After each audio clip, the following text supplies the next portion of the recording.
character and values are, those kinds of things. They help you to kind of know that you're ready. And then once we determine that you're ready and you say, well, I'm coming to you for some marriage counseling, the things we cover in the marriage counseling, usually stuff related to your family life, because that's very critical.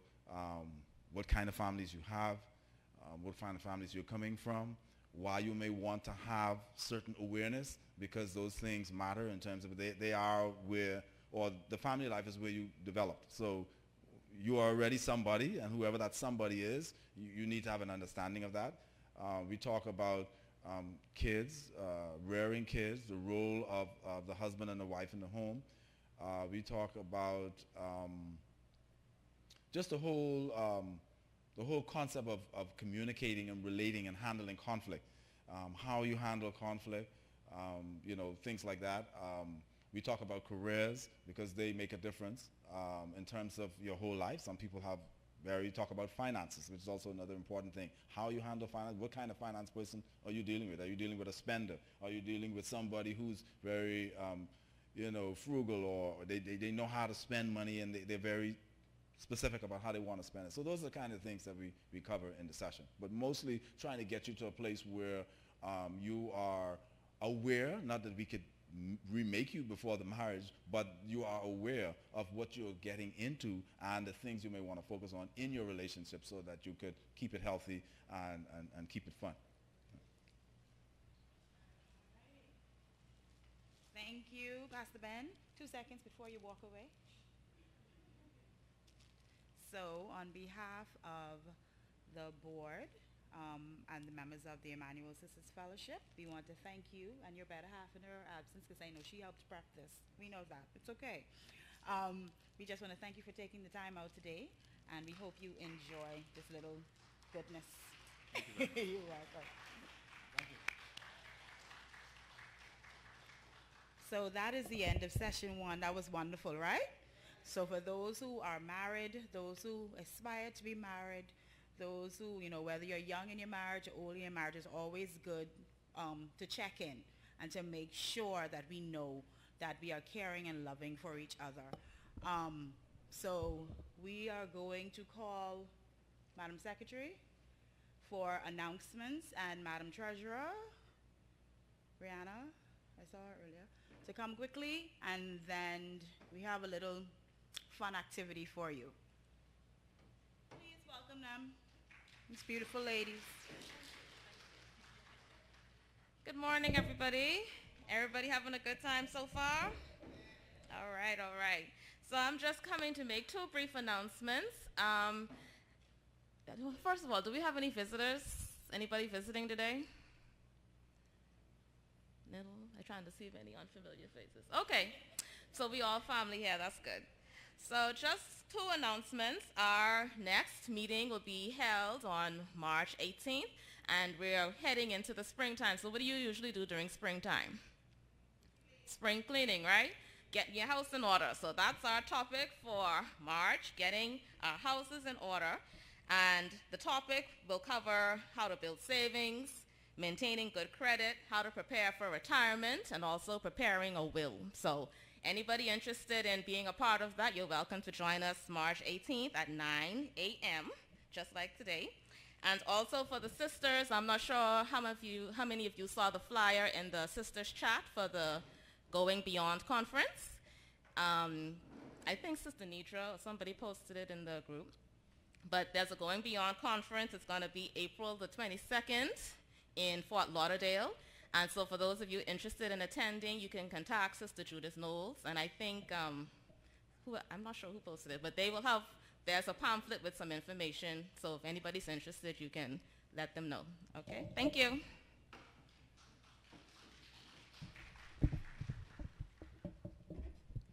Good morning, everybody. I hope everybody had a great week so far. I gave everyone, I believe, a small yellow envelope like this. These are for our dues that will be collected every month. Thank you. It is a small fee of $5. If you don't have it today, you can give me it tomorrow. Or if you're one of those proactive people, you could pay for a couple of months in advance. All of, all of the money is coming right back to you all. It goes towards our outings and our prizes for you guys. So I pray that you all enjoy the rest of the service and have a great day. Thank you, ladies. So, we are wrapping up session 1, and session 1 dealt with our married folks.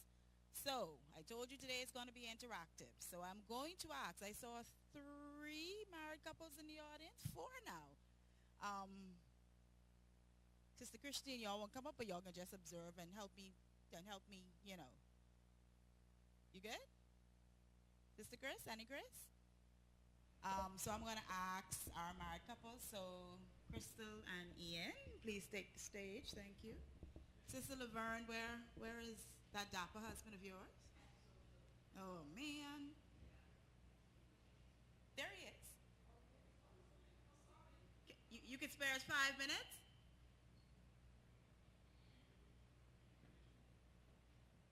That's a yes? That's a no? That's a maybe? That's a... Come, Brother Van.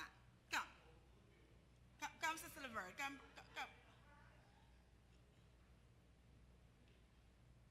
My young couple here who welcomed us, please hold her hand as you take her up the stairs. I am a midwife, but we are not delivering today.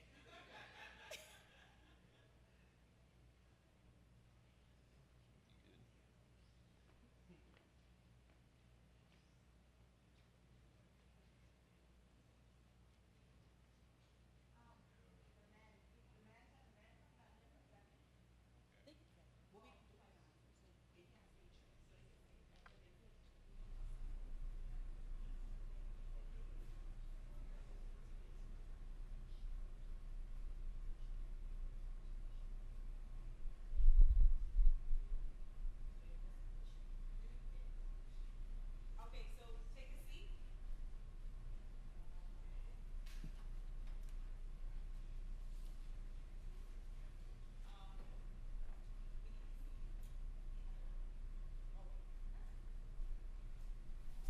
So Pastor Paul. Is Pastor Paul here? No? Oh.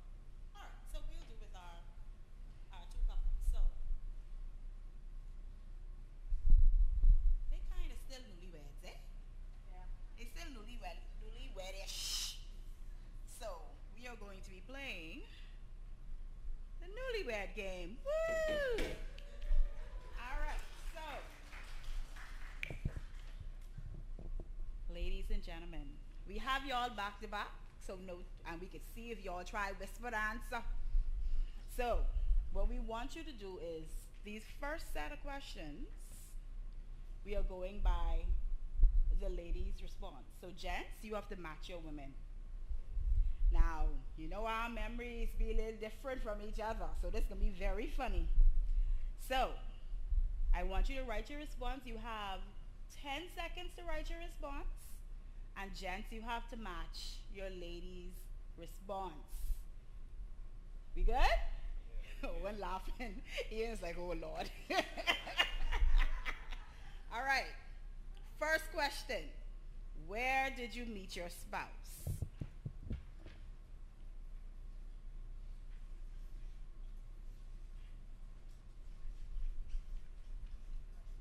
Boy, Crystal writing, no?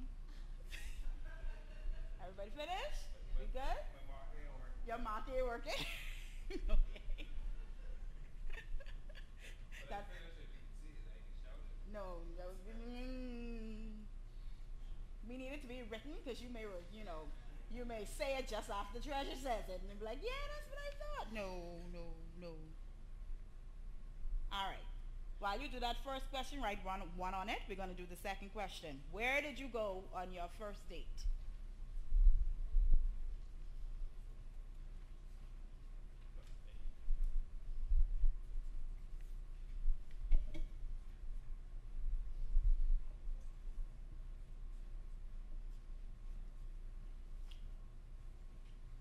Third question. You got those two, OJ?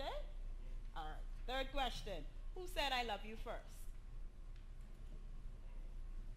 You know, that's funny, right? Because it's based on the women's recollection.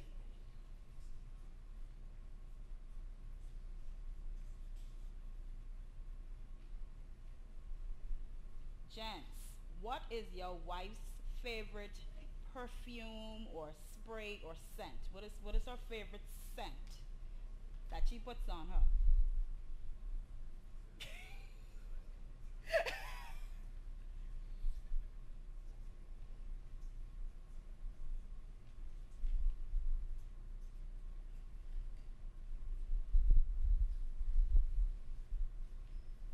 All right, so this next question, ladies, I putting you all in the hot seat. So gents, they have to match your answer on this one. What is your husband's favorite food?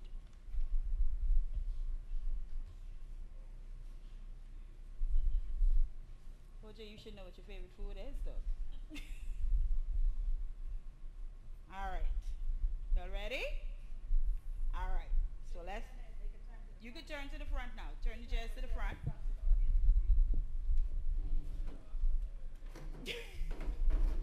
OJ, we good? We good?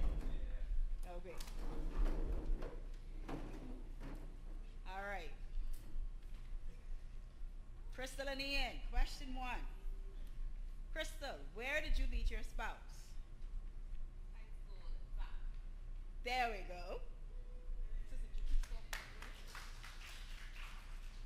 All right, so that's 1 for the Simonettes, the McKinneys. OJ sweating. OJ. Sister Treasurer, where did you meet your spouse? OJ? There you go. There you go. I was a little afraid just now. You got the gist. You got the gist. All right. All right. Let's see Ian's answer first for the second one. Where did you go on your first date, Ian? Yo, went to the Fry. Crystal, is that right? The Fry. There you go. OJ? Movies. Okay, there we go. All right. Third one. I'll start with the McKinneys. Sister Treasure, who said I love you first?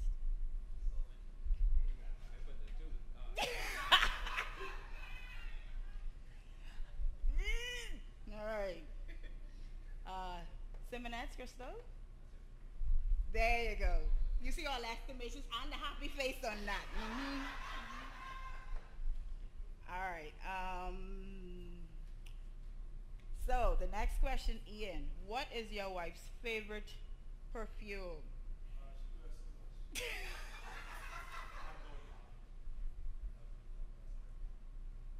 Sister Krista?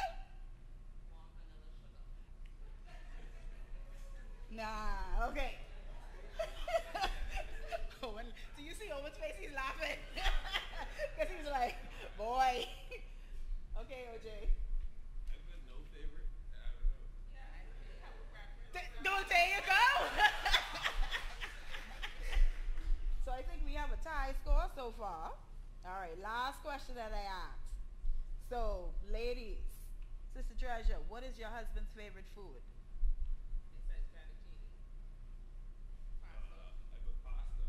All right, she put pasta. All right, she had pasta.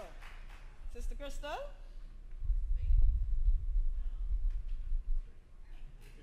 All right. Listen, they know their people, eh?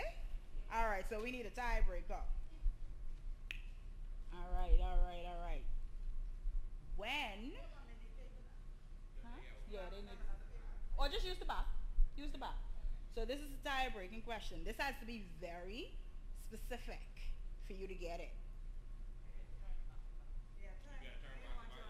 Yeah, turn back to bar. Or just, a little sideways. Okay.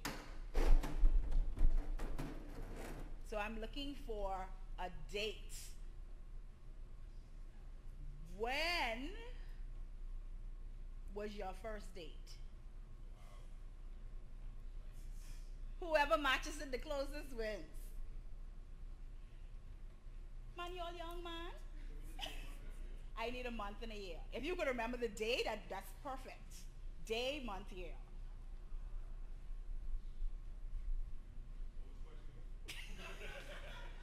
When was your first date?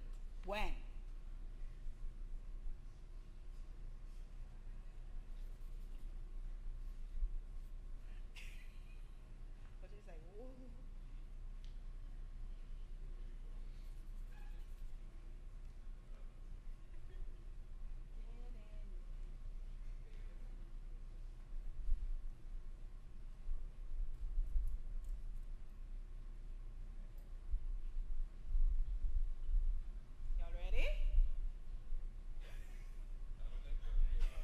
you sure?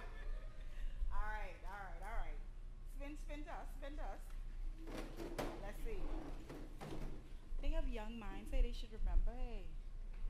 All right. Who wants to go? Just say, All right, the McKinneys. Let's see. Treasure, what did you say? I said 2010, but I don't remember when in 2010. I get it wrong. I put a date, 26th March 2009, but I don't know that. It might have been 2010. I had 2009 first. I know So he may be right then. He may be right. It was a weekend for sure.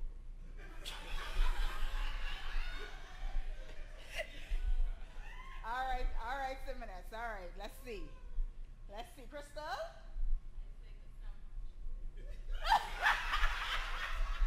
December 2011. Okay, yeah, what did you put? Oh my God.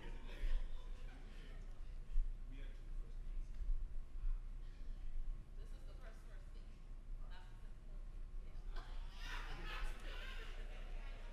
Oh Lord.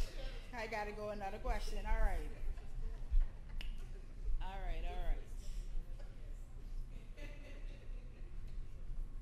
Let's see.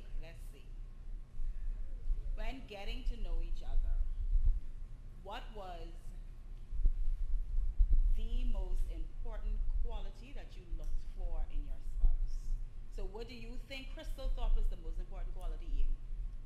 OJ, what was Treasure's most important quality when she was looking for a mate, when you had your discussion?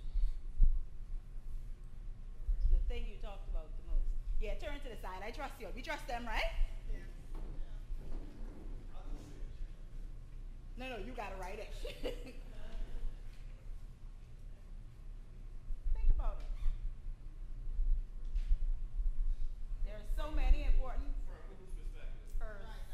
From her perspective.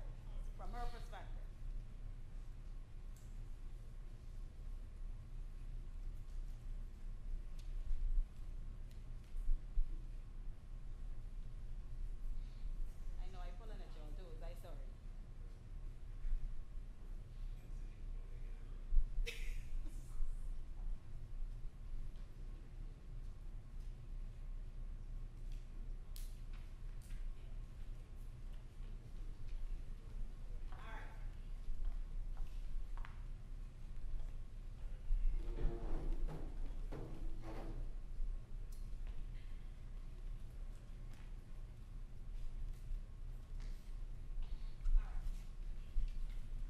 Let's go some minutes.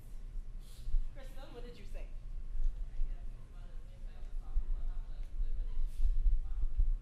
Yeah? All right. Good stuff. See, y'all thought it was hard, but you, McKinney? I just said someone that's caring. All right, let's give them a round of applause, please. Let's thank them. So, because this is the day of love, we are going to give each of you, listen, y'all need to be able to get around. So you each get a gas vouchers. Thank you very much for participating. You can come down.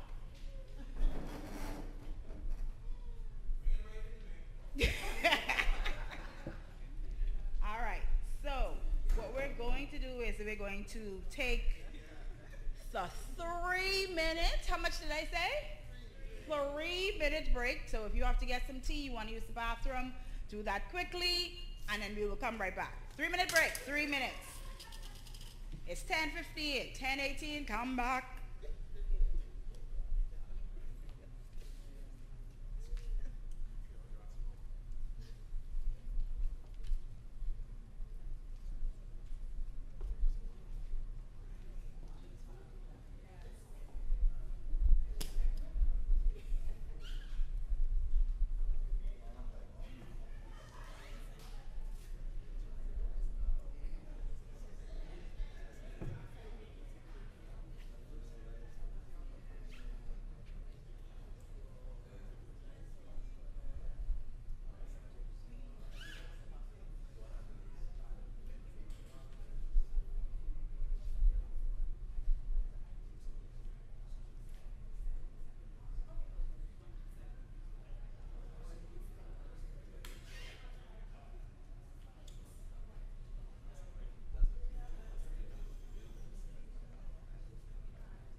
You don't let brethren people go on break.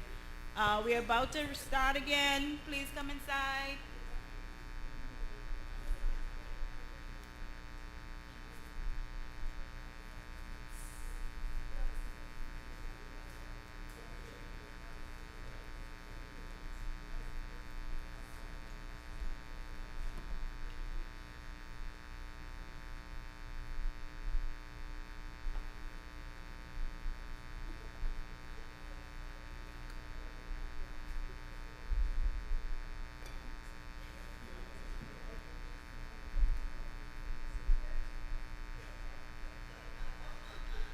All right, since they didn't want to come back, whoever here is going to win the prizes.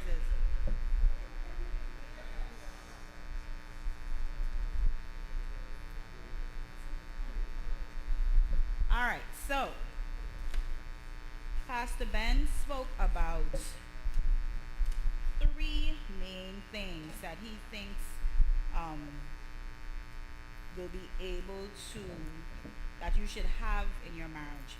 You know, he said you have to put something in order to get what's required out. So he listed three main. Shivaji, yeah, I'm going on. All right, Miss Shivaji, what are those three things? Up, stand so everybody can hear you. Trust. Uh-huh. Uh-huh. There we go. Come up for your bride. She's so like that. Sister Marsha, can you come up, please? We just want to say thank you for your beautiful poem this morning. So just a little token from the Sisters Fellowship.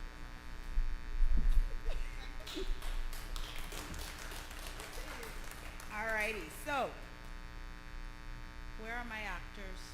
Sister Brittany, I need you. Brother Willie?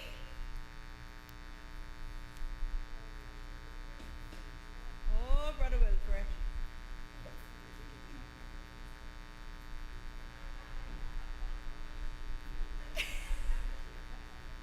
This is what has happened when you come to Sisters Fellowship. Sisters Fellowship Plus today. Sisters Fellowship 2.0.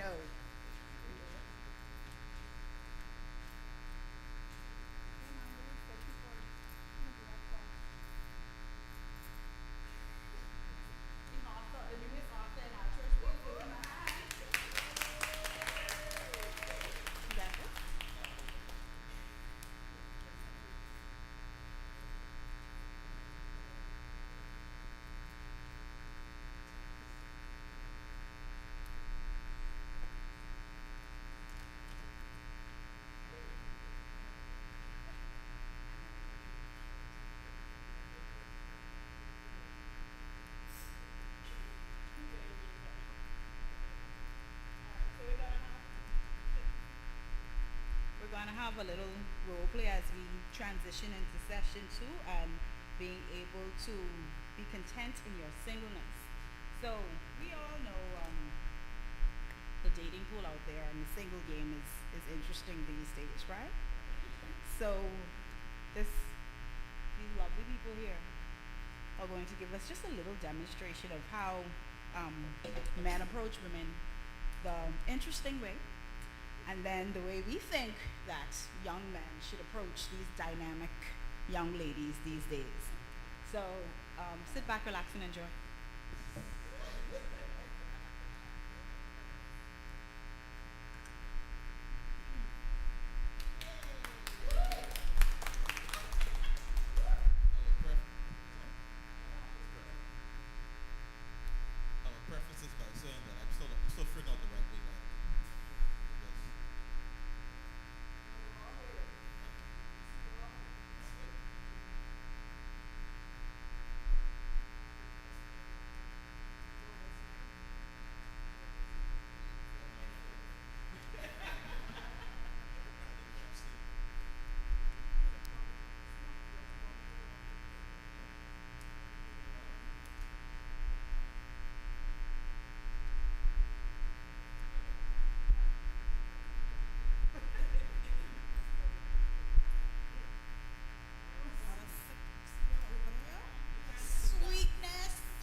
Can you hear me now? Yeah. How are you doing? What's your name? Okay, cool. So what's your story?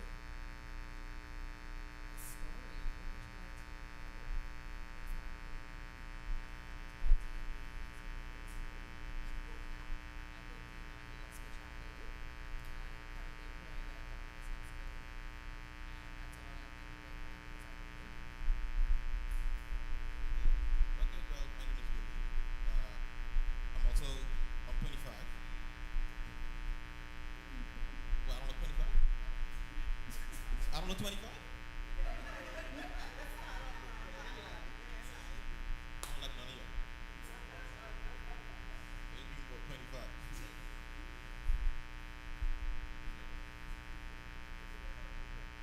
So what do you do at the hospital? So what do you do at the doctor's hospital?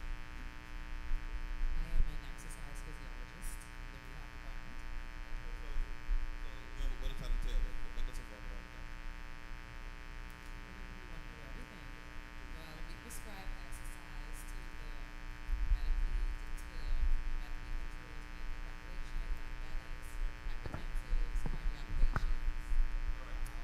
So you do some big words just now, right? So when you say medical control, what do you mean by that?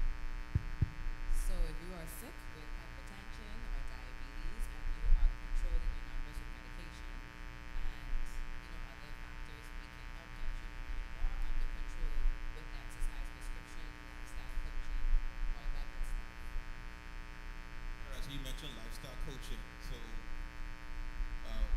what does that involve? Does that involve things like help people with their career decisions, life decisions? What?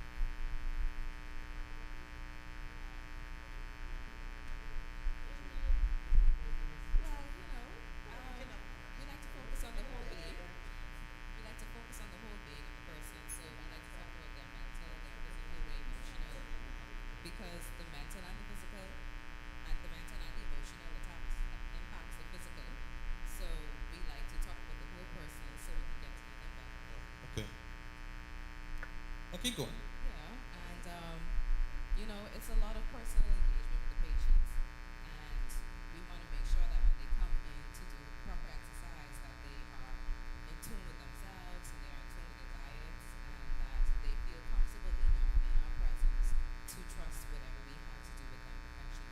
Okay, so that's something you're passionate. So when did your passion for that start?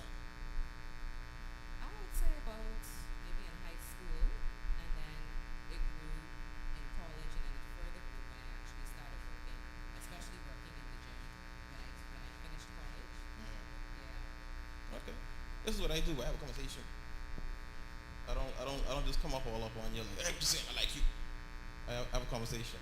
I show interest in what she's passionate about and what things that she cares about. So I mean, yeah, yeah, yeah, yeah. Hence why I ask, what's her story? Not so much the generic stuff, but things that pull out. Because what she started talking about her career, but things that made her passionate about it, right? And so, yeah. So that's something I do. I create conversation. Awesome. Give them a hand for me, please. Yeah. But you see, initially she didn't want to talk, but once he engaged her, she just let it flow. So communicate, be honest, be sincere. Brother, ooh, Jesus, cut it off.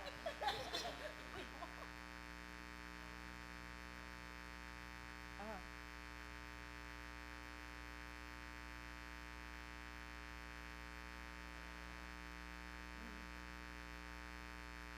Mm.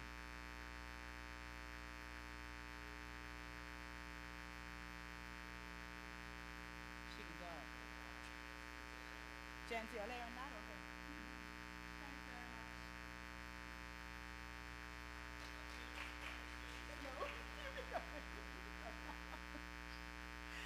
All right, so we are moving into session 2.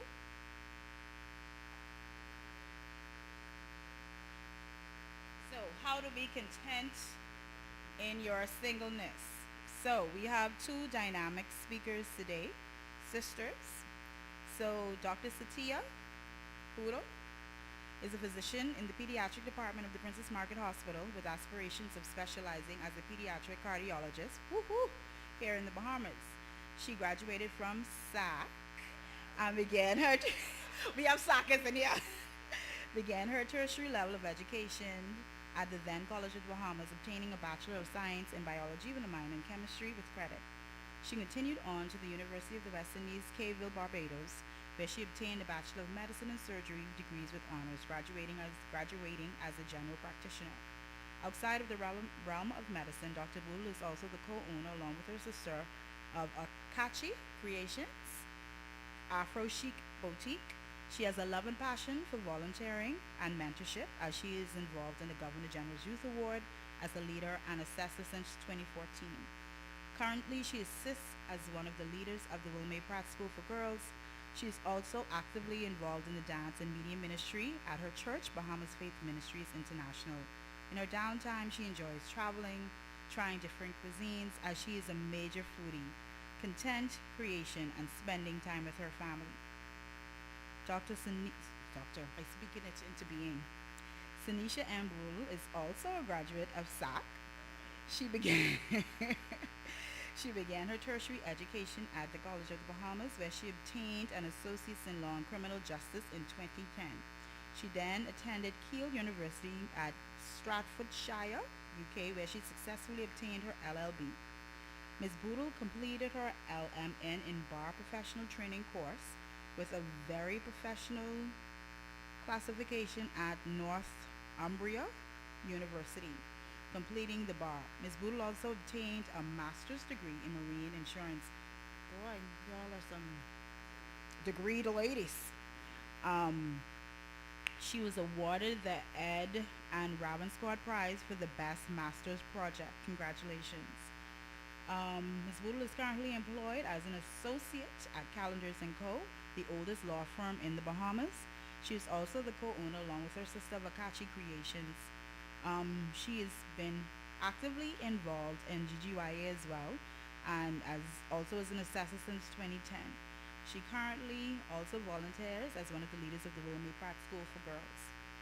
And she's also a member of the Expedition Panel. She is a member of the Rotary Club of South Ocean and a member of the ministry at her church, involved in the dance ministry of her church and the Millennials Ministry at her church, BFM. She thoroughly enjoys cooking, traveling, and spending quality time with family and friends. Please welcome these two dynamic sisters as they come and bring us how to be content in your singleness.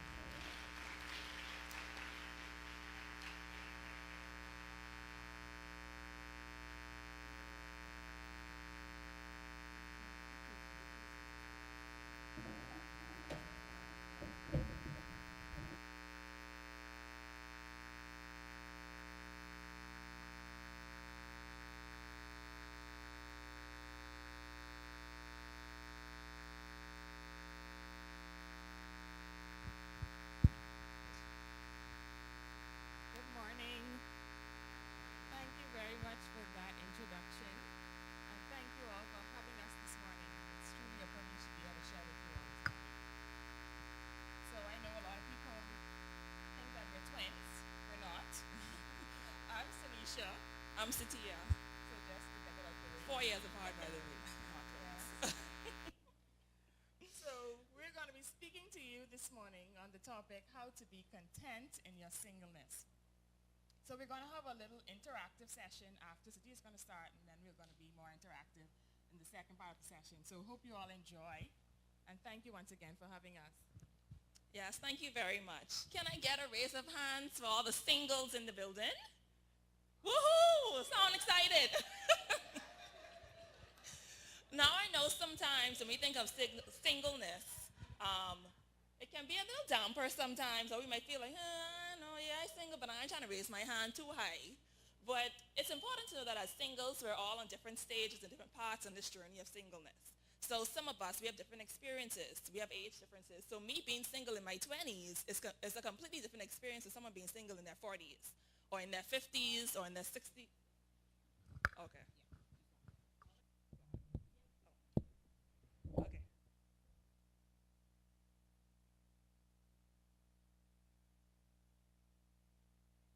the journey is different. Me in my 20s versus someone in their 40s, 50s, 60s, we all are experiencing different things on this journey of singleness, as well as we all have different circumstances. So some of us may have never seriously dated before.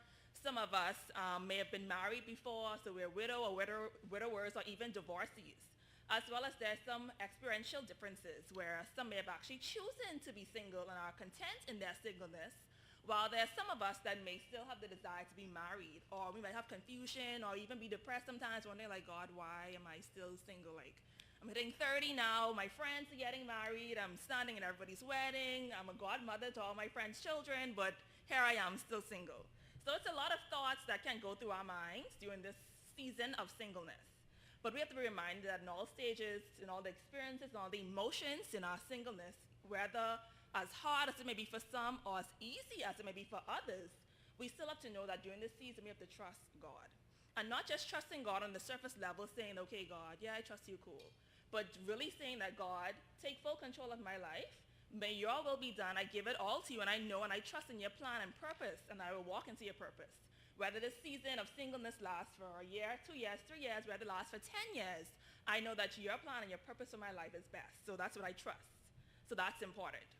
So today I want to leave with you guys 4 brief points on the importance of embracing your singleness. And I want you guys to really remember these, because I was speaking to myself as well when I was preparing this presentation, okay?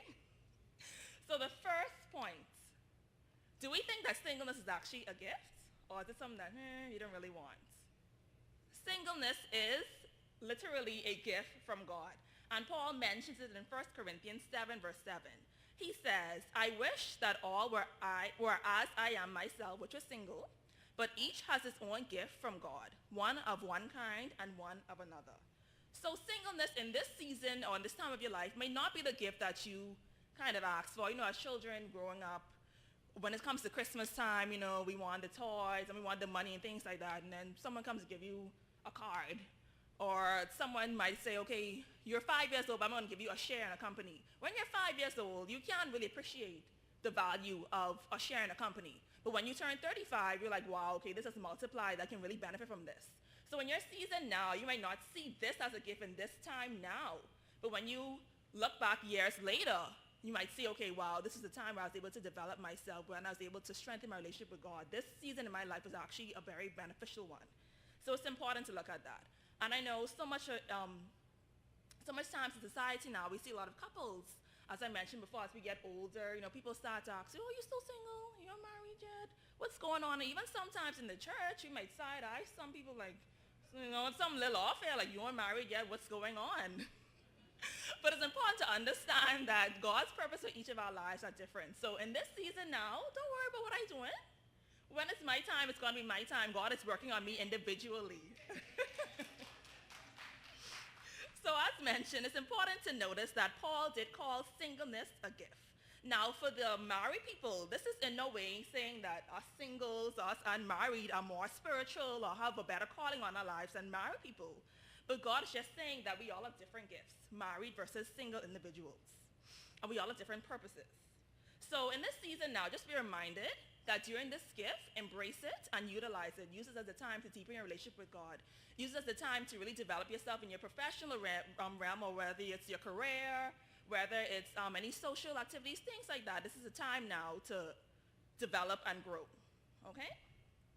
So the second point, can anybody tell me any advantages of being single? Just shout them out. Exactly, one. Okay, you save money. Any other advantages? Okay, the married man is telling me, yes. Exactly. That's a big point. He said you only have to worry about yourself, which is true. Listen, exactly. That's a big one too.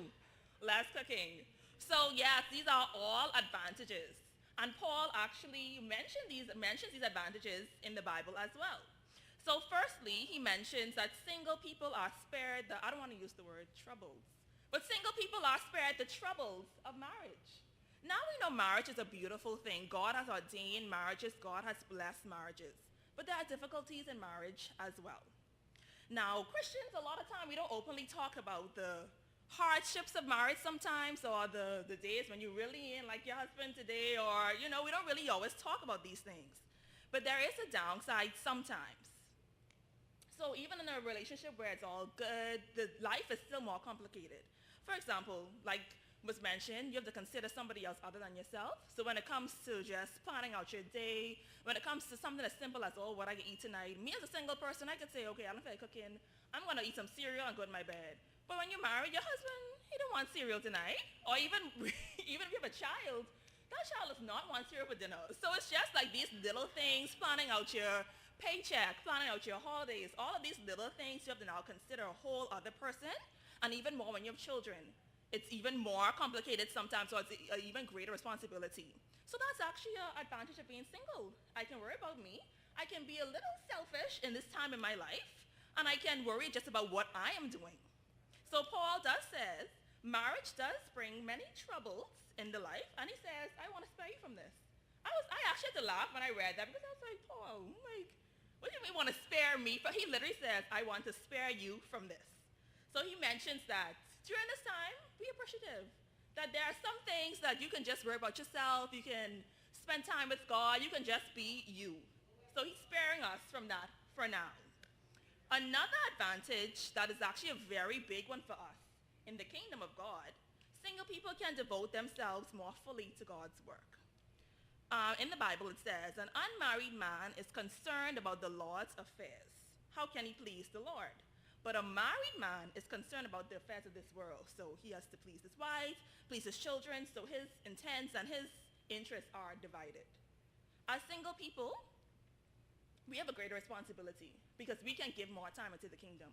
We can work more in ministry, we can do service. When you're married, you have to say, oh, I can't leave Bible study this week because Johnny got basketball practice and my wife have this and we have to do this. So as single people in the kingdom, we can give more time into God.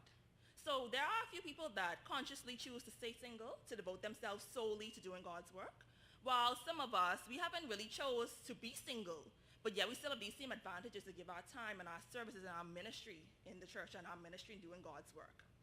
So instead of focusing mainly on the difficulties of being single, we should all just make the best of the advantages of this gift that God's given us during the season of our lives. So thirdly, which I know I'm talking about how great singleness is, but I'm not negating the fact that singleness is hard. That's facts. And even from in Genesis, God saw that Adam was in the Garden of Eden alone, and he said, it is not good for man to be alone. I will make him a helper that is suitable for him. So Eve was created to meet Adam's need and desire for companionship. And so they came together in a lifelong relationship in marriage. So single people, we are likely sometimes to struggle with the feeling of loneliness.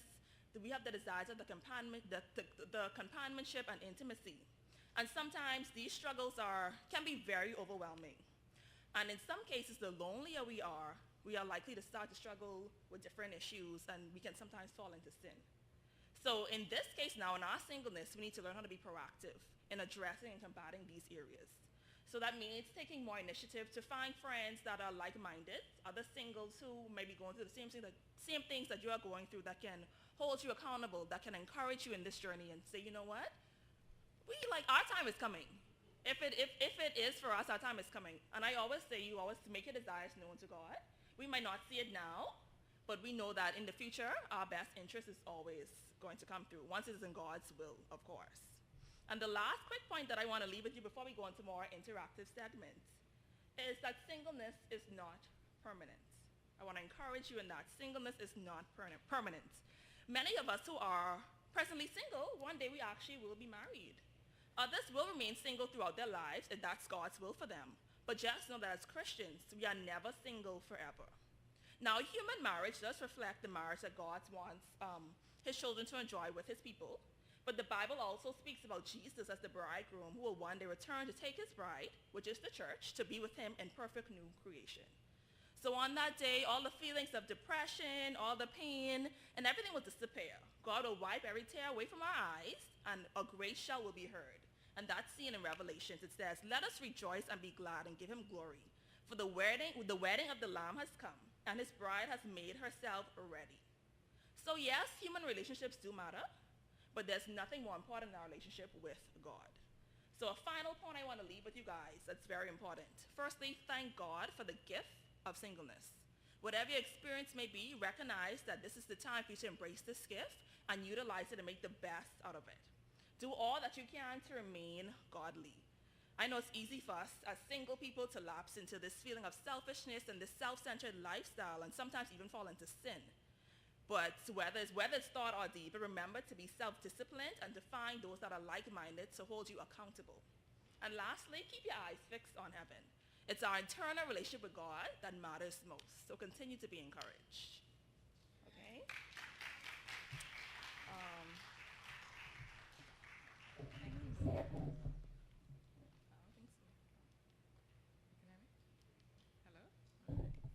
Thank you, Satia. Okay, we're going to get into our second segment. If we can get into groups of threes, please. Groups of three. No married couples together. So we can quickly get into groups of three. 3 groups, sorry. And pick a team captain for me, please.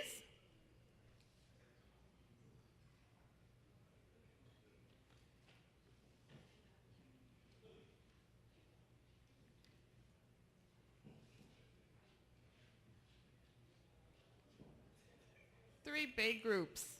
Oh, I said groups of 3. I meant 3 groups, sorry. 3 groups, sorry. 3 groups, yeah, 3 big groups, sorry.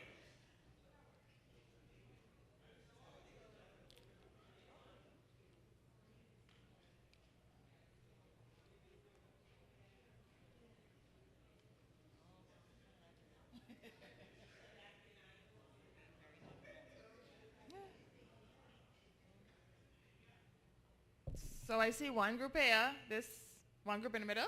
Yeah. Okay. You could hear that? It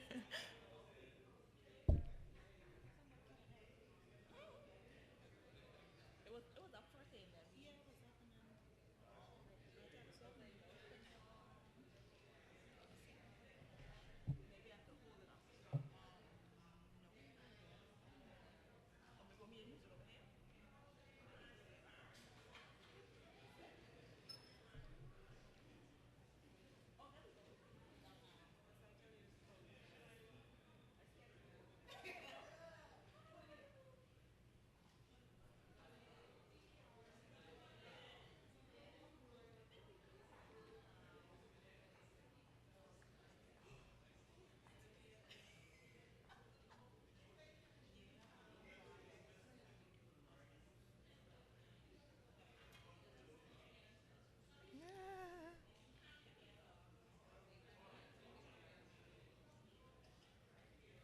Oh, it's ready?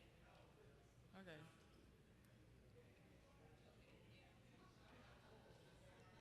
Hello? This one?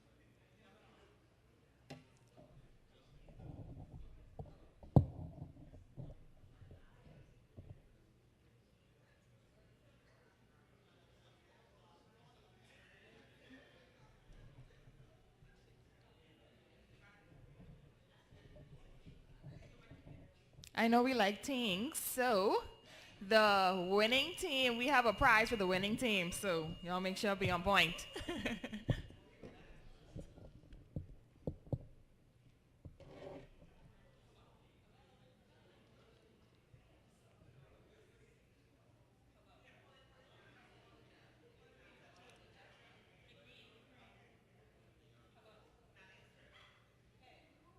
You're going? You're going?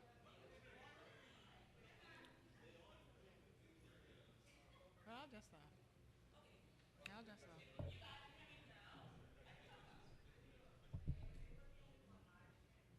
Oh.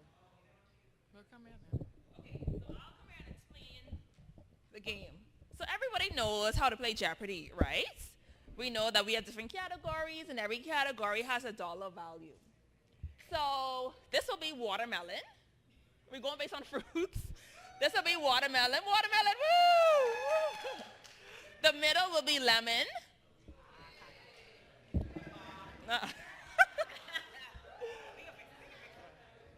And over here will be pineapple. Woo! Okay, so the basic rules of